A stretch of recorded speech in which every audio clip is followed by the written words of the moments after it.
জমিতে বসেই এসআইআর এর ফর্ম ফিল আপ করছেন কে? বিজেপি বিধায়ক শীতল কপাট। ভোটারদের ফর্ম ফিল আপ বিজেপি বিধায়কের ফর্ম ফিল আপ করে দিলেন ঘাটালের বিধায়ক শীতল কপাট। ভোটের আগে নাটক বলে কটাক্ষ তৃণমূলের। আমরা প্রতি বছর চাষবাসের সঙ্গে যুক্ত থাকি। অনেক মানুষ এসআইআর ফর্ম ফিল আপ করতে এসছে, আমি করে দিয়েছি। কেউ সার্টিফিকেট আনতে এসছে, আমি করে দিয়েছি। দলের নীতি আদর্শ মেনে মোদিজিকে সামনে রেখে আমরা এগোতে চাই। তো সেই জন্য আমরা বলি, এই এমএলএ এমপি 5 বছরের খেলা। আজকে এমএলএ আছি, কালকে নাও থাকতে পারি। চাষবাসই আমাদের কাজ, চাষবাস আমাদের করতে হবে, আর এইভাবে আমাদের জীবন কাটাতে হবে।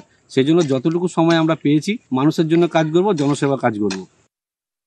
অনেক নাট্যকার দেখেছি, ড্রামাবাজ দেখেছি। ঘাটালের বিধায়ক শীতল কপাট দেখছি তিনি কখনো মাঠে চলে যাচ্ছেন, আলু লাগাচ্ছেন চাষিদের সঙ্গে, কখনো গিয়ে উনুনে গিয়ে সেখানে রমণীরা রান্না করছে, তিনি নাকি সাহায্য করছেন। তো এমএলএর এত নাটক করার কোনো দরকার নেই। আপনার কাউন্টডাউন শুরু হয়ে গেছে। তো আমি আশা করি ঘাটালের মানুষ সঠিক সময় যোগ্য জবাব দিয়ে শীতল কপাটকে বুঝিয়ে দিবে যে নাটক এবং জীবন এবং বাস্তবতা কত ফারাক তার মধ্যে।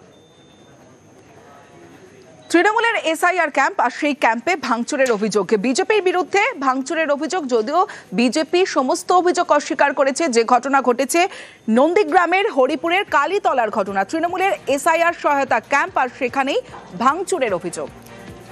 প্রত্যেকটা জায়গায় বিভিন্ন পরিকল্পনার মাধ্যমে ভাঙার চেষ্টা করছে বিজেপি। কোনো জায়গায় যখন রাতের অন্ধকারে কেউ থাকছে না, তখন ভেঙে দিচ্ছে। সাধারণ মানুষ যাতে এই ক্যাম্পগুলো ভেঙে দিলে যাতে এই সহায়তা না পায়, সেই চেষ্টাটা করছে বিজেপি। ওদের 7 জন কোর কমিটির মধ্যে 7 জনেই নেতা হওয়ার জন্য প্রতিযোগিতা চলছে। নিজেদের মধ্যে এরকমভাবে অভিযোগ করে নেতা হওয়ার চেষ্টা করছে, কার নাম আগে ক্যামাক স্ট্রিটে যাবে।